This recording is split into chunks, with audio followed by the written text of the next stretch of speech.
Buenas tardes, queridos amigos. Quiero informaros de que ya tenemos nuestra página oficial de Facebook. Para aquellos que queráis podáis apoyarnos, una página en Patreon. Sin vosotros, este proyecto no podría existir. Tenéis los enlaces en la descripción en el comentario fijado debajo del video. Disfrutad del contenido. Me llamo José González y acabo de cumplir los 20 años. Anoche, mientras los invitados reían en el jardín durante mi fiesta de cumpleaños, mi padre me llevó a un rincón apartado del salón y me susurró al oído con una frialdad que me erizó la piel. Cuando esto termine y todos se vayan, vas a firmar unos documentos para tu tío Eduardo. Es solo un trámite administrativo, una simple formalidad para poner orden en los bienes familiares. Yo sonreí con la misma falsedad que él y asentí. Esperé a que volviera con sus socios y entonces me escabullí hacia la cocina. Allí, entre el ruido de los platos, abrí mi portátil y, con un pulso sorprendentemente firme, ejecuté la fase final de mi plan. Discretamente, terminé de formalizar la transferencia de toda mi herencia multimillonaria, legada directamente por mis abuelos, a un fideicomiso irrevocable de protección de activos. Fue un movimiento puramente preventivo, un muro legal invisible pero infranqueable. A la mañana siguiente, el ambiente festivo se transformó en un funeral prematuro. Mis padres y mi hermana menor descubrieron con horror que la casa de campo del lago, los ahorros acumulados durante décadas y todas las inversiones estaban blindados tras una estructura legal que no podían quebrar ni tocar. Mi padre, Gregorio, se puso pálido, como si le hubieran extraído la sangre de golpe. Mi tío Eduardo, que en su arrogancia ya había firmado un precontrato para vender una propiedad que jamás le perteneció, salió de la casa gritando por el móvil para llamar a su abogado de inmediato. Pero antes de contarles el caos que se desató después, permítanme llevarlos 6 años atrás, a un verano abrasador en el lago de Sanabria, cuando mi abuelo me confió un secreto que solo logré descifrar anoche. El verano que cumplí los 14 años, mi abuelo, Álvaro González, me recogió en su vieja furgoneta y me llevó a la finca. La casa de campo está retirada de la orilla del agua, protegida por un ejército de robles y pinos tan altos que parecen querer bloquear el sol de la tarde. El porche está ligeramente hundido de un lado, dándole un aire de fatiga noble. La puerta mosquitera nunca encaja del todo bien, pero dentro, el aire siempre huele igual. A leña fresca, a libros antiguos y a una esencia dulce y persistente que, incluso hoy, soy incapaz de identificar. Agarra el otro extremo, José, me ordenó el abuelo aquella primera mañana, mientras levantaba un pesado poste de la valla. Y lo hice sin rechistar. Pasamos horas reemplazando 3 postes podridos en el límite sur de la finca. Él nunca tenía prisa, decía que el trabajo bien hecho requiere su propio tiempo. Me enseñó a detectar los puntos blandos de la madera presionando el pulgar con fuerza en la veta. Si la madera cedía, estaba acabada, por muy fuerte que pareciera por fuera. Fue mi primera lección sobre la integridad, aunque yo entonces no lo sabía. Al terminar, mi abuela Elena nos esperaba con té helado y unos bocadillos generosos en la mesa de la cocina, esa misma mesa robusta que el abuelo construyó con sus propias manos el año que se casaron. Ella solía leer en el porche y, al verme salir, siempre daba unas palmadas suaves en la silla vacía a su lado. Nos quedábamos allí, en un silencio cómodo, mirando cómo la luz sobre el lago se volvía dorada. Esta casa se queda en la familia, José, me soltó el abuelo esa última noche de agosto, mientras se sacudía el serrín de las manos curtidas. Pero escucha bien. La familia no siempre es una cuestión de sangre. Familia es quien aparece cuando hace falta, quien cuida lo que otros solo quieren gastar. Con 14 años, pensé que se estaba poniendo poético o que la edad le hacía divagar. No era así. Durante todo ese verano y los siguientes, volví al lago cada fin de semana. Aprendí los secretos de la casa. Por donde goteaba el calentador, qué ventana se atascaba con la humedad y cómo purgar los radiadores antes del invierno. En octubre, La abuela me enseñó a organizar su biblioteca por colores para que la estancia se sintiera más cálida en los días grises. El abuelo, por su parte, me llevó a recorrer los límites de la finca, señalándome las viejas estacas de hierro que él mismo había clavado para marcar lo que era nuestro. Yo no podía imaginar que, mientras me enseñaba a cuidar la madera, mi abuelo ya estaba en contacto con un abogado de Madrid, hablando específicamente sobre el futuro de ese lugar y sobre mí. Al regresar a nuestra casa en Pozuelo de Alarcón, el contraste era asfixiante. Nuestra residencia era impecable. 4 dormitorios amplios, un jardín perfectamente segado y un garaje que mi padre utilizaba como centro de operaciones para su negocio de suministros de construcción. Todo funcionaba, pero nada era acogedor.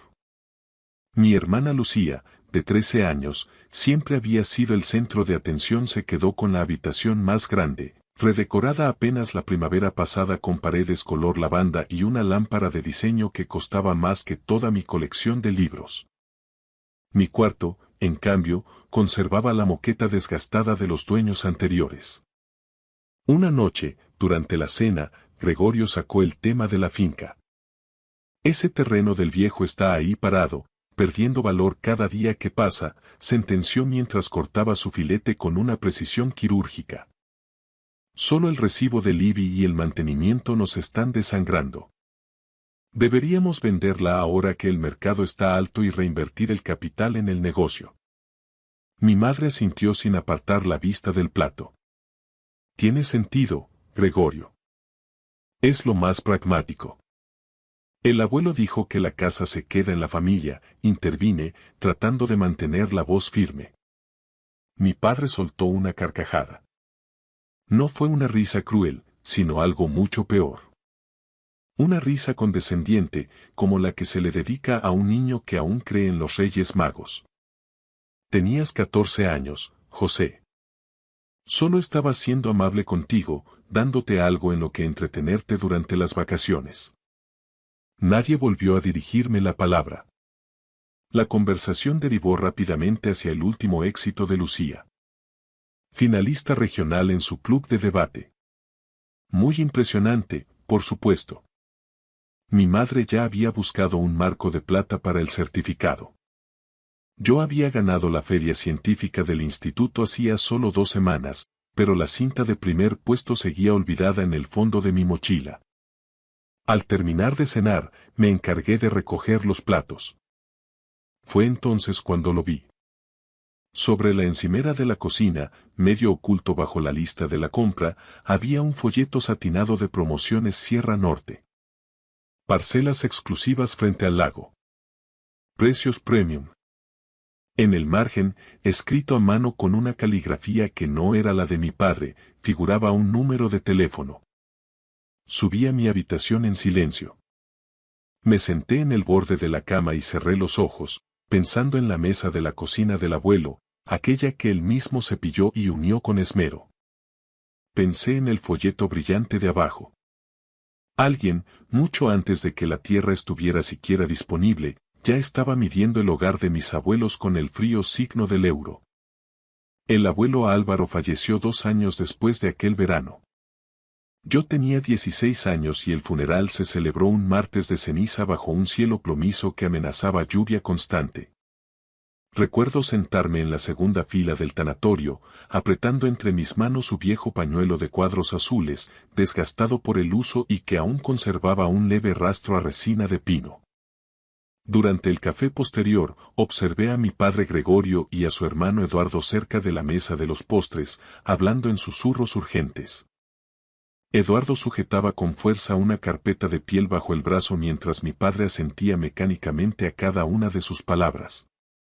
Logré captar una frase que Eduardo pronunció con frialdad profesional. Debemos mover esto rápido, antes de que la herencia se complique en la notaría con el proceso de testamentaría. Estaban planeando el desguace de la casa del lago mientras las flores del funeral aún estaban frescas. Yo apenas era un adolescente de 16 años, sin voz ni voto en los asuntos de los adultos, y no tenía la menor idea de que mi abuelo ya había previsto, con una precisión quirúrgica, exactamente ese momento de traición. Pasaron 2 años más de tensa calma.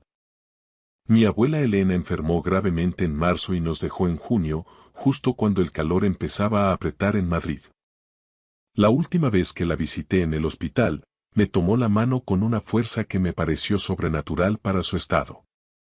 La casa es tuya, José, susurró con una lucidez cortante. Prométeme que no dejarás que la conviertan en cemento. Prométemelo. Lo prometo, abuela, le respondí, y sentí como su presión cedía mientras cerraba los ojos por última vez. Tras el entierro, la máscara de luto de Gregorio se desmoronó. Aquella misma tarde, sentado a la mesa de la cocina de Pozuelo, le dijo a mi madre: por fin podemos liquidar ese activo, ha sido una carga demasiado larga. Lo dijo con un suspiro de alivio, como si se hubiera liberado de un grillete y no de un legado. Esa misma noche, Eduardo llamó y mi padre se encerró en el garaje. Pude oírle caminar de un lado a otro sobre el cemento. Sí, Eduardo, estoy de acuerdo. Vamos a ponerlo en marcha mañana mismo. Su voz sonaba más ligera de lo que la había oído en años. En ese instante comprendí algo que se me clavó en el pecho como una losa. Para ellos, la muerte de mi abuela no era una pérdida irreparable, sino una oportunidad inmobiliaria. No lloré. En lugar de eso, tomé una decisión irreversible. Entre los 18 y los 20 años, la casa del lago de Sanabria se convirtió en mi fortín y mi rebelión silenciosa. Cada sábado, al alba, conducía mi viejo Seat de segunda mano, que había pagado euro a euro trabajando como socorrista en las piscinas municipales, hasta Zamora. Allí, me dediqué a mantener viva la memoria de mis abuelos. Arreglé la malla del porche, sustituí el aislante de la puerta trasera y barrí cada aguja de pino del tejado. El abuelo siempre decía que las goteras no empezaban con la lluvia, sino con el descuido. En Pozuelo, el lenguaje familiar mutó. La casa dejó de ser el hogar de la infancia de mi padre para convertirse en el activo familiar estratégico. Eduardo aparecía cada 2 por 3 con su portátil abierto en portales inmobiliarios, analizando precios por metro cuadrado. Un día, durante la comida, me atreví a preguntar: ¿qué pasa con el deseo de la abuela? Ella quería que yo conservara la casa. Mi madre dejó el tenedor sobre el mantel con una elegancia gélida.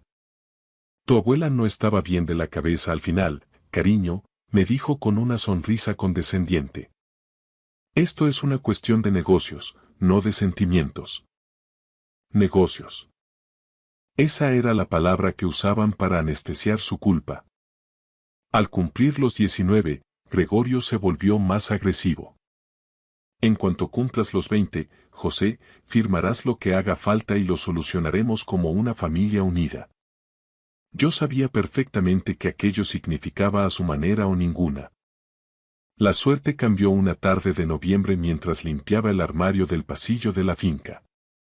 Tras unas mantas viejas que olían a naftalina, encontré un sobre amarillento con la letra firme de mi abuela Elena. Tenía mi nombre escrito en el frente. Dentro, encontré una tarjeta de visita. Marga Almagro, abogada.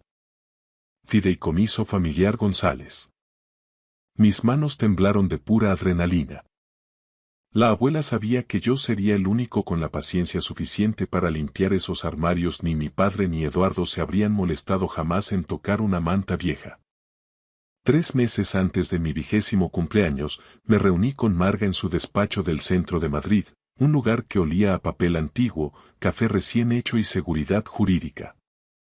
Marga, una mujer de unos 60 años con una mirada plateada y penetrante, fue directa al grano. Tus abuelos me contrataron hace 6 años para establecer un fideicomiso irrevocable. La propiedad, las cuentas y una carlosa de inversión significativa, con un valor total de unos 2.100.000 euros, fueron transferidas legalmente en vida. Tú eres el único beneficiario. Sentí un vértigo atroz. Marga me explicó que, al ser un fideicomiso constituido en vida, esos bienes nunca formaron parte de la masa hereditaria y, por tanto, no estaban sujetos a la voluntad de mi padre ni de mi tío. El título ya consta a nombre del fideicomiso en el registro de la propiedad, añadió, pasándome un documento donde mi nombre figuraba como sucesor legal. ¿Por qué no les dijeron nada? Pregunté, todavía en shock. Tu abuelo me dio una instrucción muy clara. Mis hijos pondrán el cartel de se vende antes de que se marchiten las flores de mi tumba. Pero el peligro era inminente. Marga me advirtió que alguien había estado solicitando notas simples en el registro sobre la finca durante el último mes. El domingo siguiente, Eduardo vino a cenar a casa y, tras el postre, se encerró con Gregorio en el garaje. Dejé la puerta entreabierta y escuché a mi tío con voz febril. Ya he apalabrado un precontrato con la promotora por 450.000 euros de adelanto. Pero para cerrar la operación, necesito que el título de propiedad esté limpio. ¿Cómo lo hacemos?, preguntó mi padre, con voz ansiosa. Mediante una escritura de aceptación y adjudicación de herencia, respondió Eduardo con suficiencia. Los viejos han muerto, nosotros somos los herederos directos. Registramos el cambio y vendemos de inmediato. Nadie va a sospechar nada. ¿Y José?, susurró Gregorio. Tiene 19 años, por Dios. No tiene medios ni conocimientos para impugnar nada. Para cuando cumpla los 20, la excavadora ya habrá entrado en la parcela. Se pillará un berrinche, le daremos unos 50.000 euros para sus estudios y acabará dándonos las gracias. Me alejé del garaje con el corazón martilleando contra las costillas y las manos frías. Eduardo estaba vendiendo una tierra que no era suya, amparado en un derecho que mis abuelos le habían arrebatado legalmente años atrás. Aquella misma noche, le escribí a Marga. Están acelerando el proceso. Van a intentar registrar papeles falsos. Su respuesta fue escueta. Ven el sábado a primera hora. Vamos a blindar tu futuro. Sábado por la mañana, despacho de Marga Almagro. Sobre su mesa de roble, un mapa de la finca y una montaña de folios que ella llamaba el plan de batalla. El título de propiedad ya consta a nombre del fideicomiso en el registro de la propiedad de Zamora, explicó Marga, ajustándose las gafas. Si tu tío Eduardo intenta registrar una escritura de adjudicación de herencia falsa o basada en una declaración de herederos incompleta, el registrador debería rechazarla de oficio, porque la cadena de titularidad está interrumpida. Sin embargo, si falsifica documentos o utiliza un acta de notoriedad fraudulenta, podría generar una nube en el título. Eso bloquearía la finca en litigios judiciales durante años. Tenemos que golpear primero. Marga se inclinó hacia adelante, con la mirada afilada. En cuanto cumplas los 20 años, adquieres la plena capacidad para ejecutar las cláusulas de control que tus abuelos diseñaron. Firmarás la aceptación como beneficiario sucesor y, simultáneamente, yo presentaré una anotación preventiva de demanda en el registro a primera hora del lunes. Eso congela la finca. A partir de ese segundo, cualquier intento de inscripción quedará bloqueado. Nadie podrá vender ni un solo metro cuadrado. Volví a Pozuelo con el corazón blindado. Gregorio me esperaba en la cocina, inusualmente animado, sirviéndose una copa de vino. Buenas noticias, hijo, dijo con una sonrisa que no le llegaba a los ojos. Te voy a organizar una fiesta de cumpleaños por tus 20. Toda la familia vendrá el sábado noche. Es una cifra importante, la entrada en la verdadera madurez. Hay que celebrarlo por todo lo alto. Forcé una sonrisa y asentí. Mi padre planeaba mi fiesta como una distracción. Mi tío Eduardo planeaba vender mi legado a mis espaldas. Y yo sonreía porque sabía que, en 9 días, iba a dejar que creyeran que su estafa estaba saliendo a la perfección. Fue una tortura mantener el silencio durante esa semana. En las cenas, mientras hablaban de logística y de invitados, una parte de mí quería estallar y gritarle. Papá, lo sé todo. Sé lo del garaje, lo de la promotora y lo de tu traición.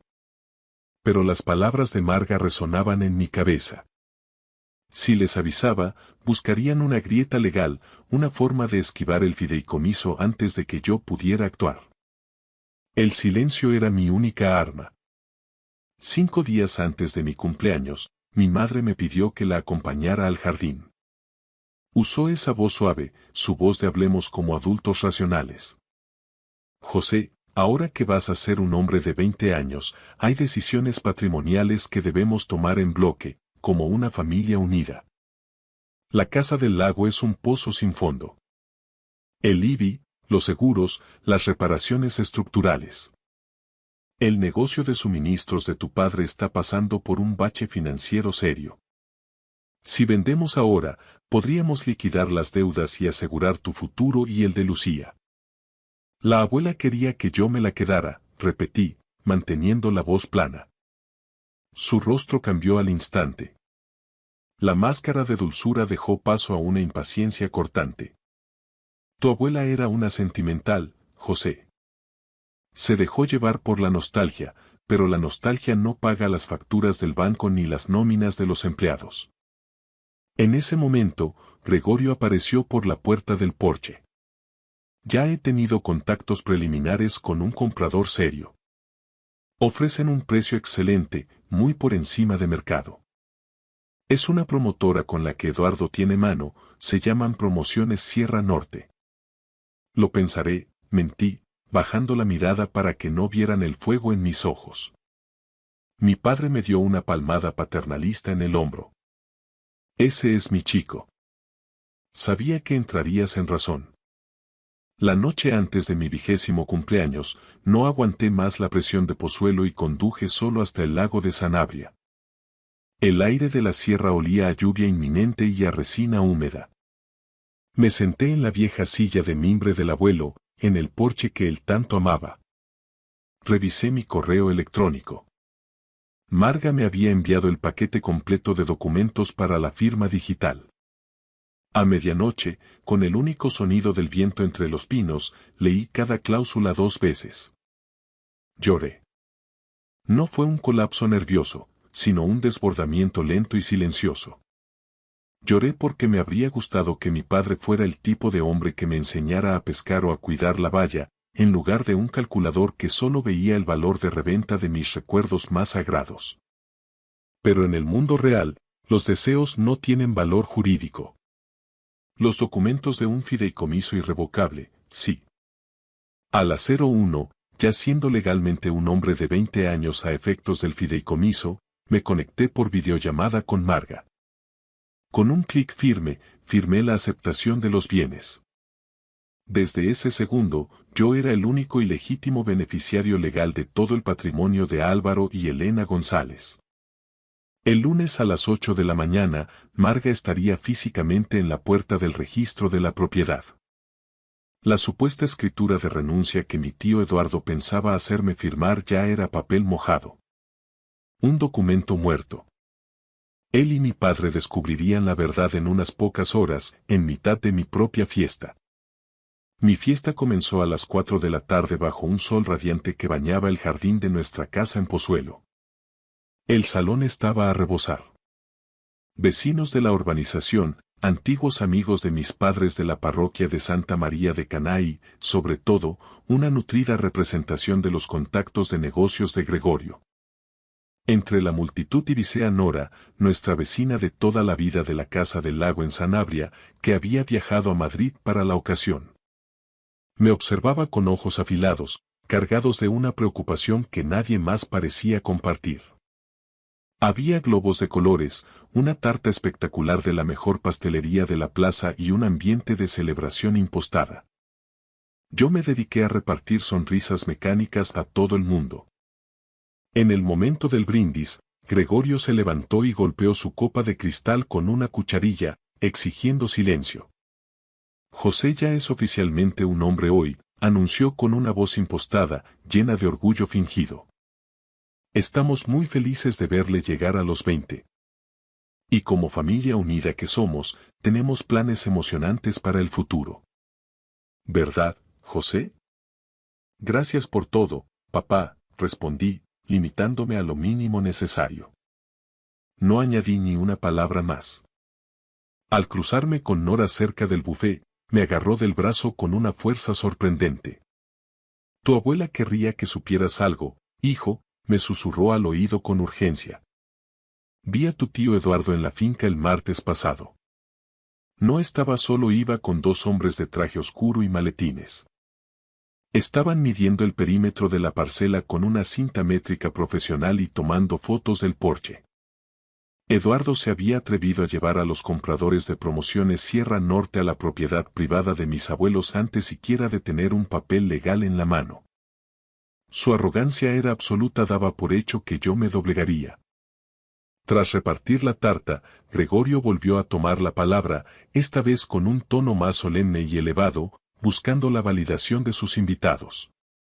Antes de que termine la tarde, quiero compartir algo importante con todos vosotros. Como sabéis, nuestra familia ha pasado por momentos financieros complicados. El sector de los suministros de construcción es volátil y el negocio ha sufrido. Pero mis padres, en su infinita generosidad, nos dejaron la finca del lago. Y tras mucho debatirlo, hemos decidido como familia que lo más sensato es venderla para sanear nuestras cuentas y asegurar el futuro de Lucía y de José. José lo entiende perfectamente, sabe que el sacrificio es la base de una familia, ¿verdad? Toda la sala guardó un silencio sepulcral. Los vecinos, los socios de mi padre, Nora e incluso mi hermana Lucía, que observaba la escena escondida tras el respaldo del sofá, clavaron sus ojos en mí. Es lo que hacen las familias responsables, añadió mi madre, buscando mi mirada con desesperación. Nos sacrificamos los unos por los otros cuando vienen mal dadas. Dejé el tenedor sobre el plato de porcelana. El tintineo metálico resonó en el salón como un disparo. Yo nunca acepté vender la casa, papá. Y nunca lo haré. La sonrisa de Gregorio se congeló, convirtiéndose en una mueca grotesca. Está bromeando, dijo riendo con nerviosismo hacia los invitados. Son los nervios de los 20 años, la emoción del momento. No estoy bromeando, Gregorio. La casa no se vende. Eduardo dio un paso al frente, invadiendo mi espacio personal. Vamos, José. No seas crío. Este no es ni el momento ni el lugar para estas escenitas de rebeldía. Bebí un sorbo de agua con una calma que me sorprendió a mí mismo. Tienes toda la razón, tío Eduardo. No es el momento. El momento será mañana a las 8 en punto de la mañana. Se hizo un silencio absoluto, denso como el plomo. El móvil de Eduardo vibró con insistencia en su bolsillo, pero no se atrevió a sacarlo. Los invitados, detectando que la función había terminado en tragedia, empezaron a retirarse con despedidas apresuradas y miradas incómodas al suelo. En cuanto la última puerta se cerró, mi madre estalló con una furia que rara vez le había visto. ¿Tienes la menor idea de por lo que está pasando tu padre? Podría perder esta casa, José. Nuestra propia casa en Pozuelo. Y tú te aferras egoístamente a una cabaña vieja donde solo vas a perder el tiempo los fines de semana. Si de verdad quisieras a esta familia, no habrías necesitado acudir a una abogada para que te diga cómo traicionarnos. Me quedé helado por un segundo. ¿Cómo sabes lo de la abogada? Eduardo encontró la tarjeta de esa tal Marga Almagro en tu mochila la semana pasada mientras buscábamos un documento, escupió ella sin rastro de vergüenza. Habían estado registrando mis cosas personales, violando mi privacidad en mi propia habitación. Nora, que seguía parada en el umbral de la puerta, intervino con voz firme. Ese chico tiene todo el derecho del mundo a asesorarse legalmente, Elena. No es un delito proteger lo que es suyo. Esto es un asunto estrictamente familiar, Nora. Le gritó mi madre girándose furiosa. Haz el favor de marcharte. Al final, nos quedamos los 5 solos en la penumbra del salón. Gregorio cerró la puerta de la cocina con un golpe seco. Escúchame bien, José. Mañana a primera hora, Eduardo y yo vamos al registro de la propiedad. Vamos a presentar la escritura de adjudicación de herencia que ya tenemos preparada. La casa se vende esta misma semana. Recibirás tu parte, esos 50.000 euros para tus estudios, y seguiremos adelante como si este desplante nunca hubiera ocurrido. ¿Y si me niego a firmar cualquier otro papel? Si decides luchar contra nosotros, estás solo, sentenció mi padre con una voz gélida que cortaba el aire. Se acabó el pago de la matrícula de la universidad. No volverás a vivir bajo este techo ni un solo día más. Considera si una casa vieja vale tanto como tu familia. ¿Me estás amenazando con echarme a la calle el mismo día de mi 20º cumpleaños? Te estoy pidiendo que elijas ser parte de este proyecto común. Soy parte de esta familia, papá. Soy la única parte que ha decidido cumplir las promesas que se le hicieron a los muertos. Subí a mi cuarto sin mirar atrás. Gregorio creía que su hora límite eran las 9 de la mañana, cuando abriera la oficina del registro. Lo que no sabía era que Marga Almagro ya tenía su estrategia lista para las 8, y que para cuando él llegara al mostrador, la finca de Sanabria ya sería, legal y definitivamente, inalcanzable para sus deudas. A las 8 de la mañana, las puertas del registro de la propiedad se abrieron puntualmente. Marga Almagro fue la primera en cruzar el umbral. Con la profesionalidad de quien lleva décadas lidiando con conflictos sucesorios, presentó el acta de aceptación del fideicomiso y la solicitud de anotación preventiva. El registrador, tras verificar la firma digital y la escritura original de mis abuelos, selló los documentos. El muro legal estaba levantado. A las 8:14, mi móvil vibró con un mensaje de Marga. Misión cumplida. El bloqueo es total. Cualquier documento que intenten presentar después de este minuto será rechazado de oficio.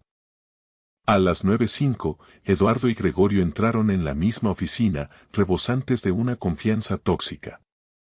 Eduardo deslizó una supuesta escritura de adjudicación de herencia sobre el mostrador con un asentimiento de suficiencia. La funcionaria comenzó a teclear el número de finca registral, pero su expresión cambió al instante. Se detuvo, frunció el ceño y consultó la pantalla 2 veces. No puedo proceder con la inscripción de este documento, señores, dijo con voz plana. Esta finca consta a nombre del fideicomiso familiar González desde el año 2020. Además, hay una anotación preventiva de demanda presentada hace apenas una hora. La titularidad no coincide. Eso es imposible. Estalló Eduardo, golpeando el mostrador. Mis padres eran los dueños legítimos y nosotros somos los herederos directos según la ley. Caballero, el título fue transmitido legalmente al fideicomiso en vida de los titulares hace 6 años. Si desean más información, deberán ponerse en contacto con la administradora de la entidad. Una tal Marga Almagro. Eduardo se quedó lívido. El color desapareció de su rostro dejando una máscara grisácea. Gregorio, por primera vez, miró a su hermano con una chispa de duda y rabia. Dijiste que esto era un trámite sencillo, Eduardo. Eres agente inmobiliario, por el amor de Dios. ¿Cómo no se te ocurrió pedir una nota simple actualizada antes de comprometerte con la promotora? A las 9:22, recibí la llamada. Mi padre estaba en el parking del registro, gritando fuera de sí, con el ruido del tráfico de fondo. ¿Qué es lo que has hecho, José? Has ido a nuestras espaldas, conspirando con una abogada para robarnos lo que nos pertenece. No he robado nada, papá, respondí con una calma gélida. Simplemente he aceptado formalmente lo que el abuelo Álvaro y la abuela Elena decidieron dejarme a mí, y solo a mí. Nada más. Es la propiedad de mis padres. Soy su hijo y tenían la obligación moral de dejármela. No, papá, dije, sintiendo una punzada de tristeza. No te la dejaron no porque no te quisieran, sino porque no confiaban en ti para protegerla. Sabían que la tratarías como una moneda de cambio y no como un hogar. Ese silencio fue el más largo y pesado de mi vida. colgó sin decir una palabra más. Poco después, recibí una llamada de un tal Carlos Borrego, representante legal de Promociones Sierra Norte. Su tono era el de un hombre acostumbrado a ganar. Tenemos un contrato firmado con Eduardo González. Él nos garantizó un título limpio y la entrega inmediata de la parcela. Mi tío nunca fue el dueño legítimo de esa tierra, le interrumpí. La finca pertenece a un fideicomiso blindado y yo soy el beneficiario único. La casa no está en venta, ni ahora ni nunca. Borrego suspiró al otro lado de la línea. Entiendo. En ese caso, iniciaremos acciones legales inmediatas contra el señor Eduardo González por incumplimiento de contrato, daños y perjuicios, y retención de fianza. Marga me confirmó algo todavía más grave poco después. El sello de la notaría que Eduardo había usado en su borrador de escritura era una imitación burda. Mi tío, en su desesperación por cerrar la venta y cobrar su comisión, había incurrido en una falsedad en documento público, un delito penal que en España acarrea penas de cárcel. Gregorio llegó a casa a las 2 de la tarde, con los hombros hundidos y la mirada perdida. Se sentó en el sofá, derrotado por su propia ambición. Voy a perder esta casa de Pozuelo, José, confesó con la voz quebrada. El banco me reclama una deuda de 180.000 euros de un préstamo personal que avalé con el negocio. La tienda está en quiebra técnica. Esa finca era nuestra única salida de emergencia. Ayúdanos, hijo, suplicó mi madre, con lágrimas en los ojos. Somos tu familia. La casa del lago nunca fue vuestra salida de emergencia, dije con firmeza. Fue el último refugio que los abuelos construyeron para que su legado no fuera devorado por las deudas de otros. Solo tienes 20 años. Gritó mi padre en un último arrebato de impotencia. ¿Para qué quieres una finca vieja en Zamora? No se trata de lo que yo quiera, papá. Se trata de respetar la voluntad de quienes trabajaron toda su vida para levantar ese lugar. Puse a Marga en altavoz para que escucharan la realidad jurídica. Ella fue contundente. Cualquier intento de impugnar un fideicomiso irrevocable constituido hace 6 años les costará más en costas judiciales de lo que vale la propia finca. No tienen ninguna posibilidad legal. Desistan ahora antes de empeorar su situación. Eduardo llamó a casa horas después, al borde de un ataque de nervios. La promotora le exigía la devolución de los 45.000 euros de la señal, más una penalización por daños. Me van a denunciar por estafa y falsedad, gritaba por el auricular. Gregorio le cortó en seco. Falsificaste el sello del notario, Eduardo. Tras un balbuceo incoherente de su hermano, mi padre sentenció. Eso es un delito, Eduardo. No vuelvas a llamar a esta casa. Arréglatela solo. En las 3 semanas siguientes, las piezas del dominó cayeron con una fuerza devastadora. Eduardo perdió su licencia de agente inmobiliario y se enfrenta a una investigación penal que podría acabar en prisión. Gregorio tuvo que vender el negocio a pérdidas para negociar una quita con el banco y salvar, a duras penas, nuestra casa de Pozuelo. Mi madre, tras años de inactividad, tuvo que volver a trabajar en una farmacia de guardia. Regresé a la casa del lago un sábado de abril, cuando los cerezos empezaban a brotar. En un doble fondo del escritorio del abuelo, encontré una carta que Marga me había pedido que leyera solo cuando todo terminara. Decía: José, sé que mis hijos intentarán vender este lugar antes de que la tierra de mi tumba se asiente. No les guardo rencor, pero Gregorio nunca aprendió a distinguir entre lo que tiene precio y lo que tiene valor. Te elegí a ti porque fuiste el único que, aquel verano de los 14 años, preguntó si el tejado necesitaba un parche antes de preguntar cuánto valía la hectárea. Cuídala. Ella te cuidó a ti primero. Me matriculé en la Universidad de Salamanca para estudiar ciencias ambientales.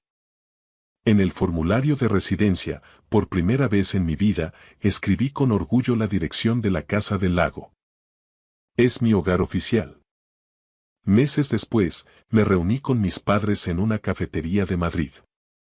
Terreno neutral. Os quiero, les dije, mirándoles a los ojos. Pero la casa no se vende. Jamás. Si vamos a reconstruir nuestra relación, tendrá que ser sobre los cimientos del respeto, no sobre el dinero, la culpa o las amenazas. Habéis intentado disponer de algo que no era vuestro y habéis traicionado mi confianza registrando mis pertenencias. Mi madre guardó un silencio sepulcral. Gregorio miraba el fondo de su taza de café. No sé cómo empezar a arreglar este desastre, admitió él. No tienes que arreglarlo todo hoy. Te llamaré el domingo, respondí, dándoles una oportunidad que ellos no me dieron a mí. Lucía vino a verme al lago poco después. Comimos pizza en el porche, viendo el atardecer sobre el agua. Yo no sabía que las cosas estaban tan mal, dijo ella en voz baja. ¿Crees que yo también era parte del problema? Eras una niña, Lucía. No elegiste que te convirtieran en la favorita para justificar sus planes.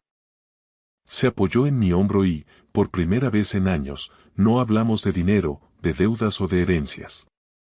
Hablamos de si el muelle necesitaba tablas nuevas para este verano. La casa no solo había protegido la tierra, había creado un espacio de verdad donde podíamos empezar de nuevo, lejos de la codicia. No siento que haya ganado a mi familia. No se gana cuando la gente que debería protegerte es la que intenta destruirte. Pero cumplí mi promesa.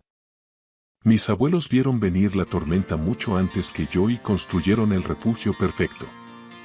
No pudieron cambiar la naturaleza de mis padres, pero se aseguraron de que yo tuviera tierra firme bajo los pies. Literalmente.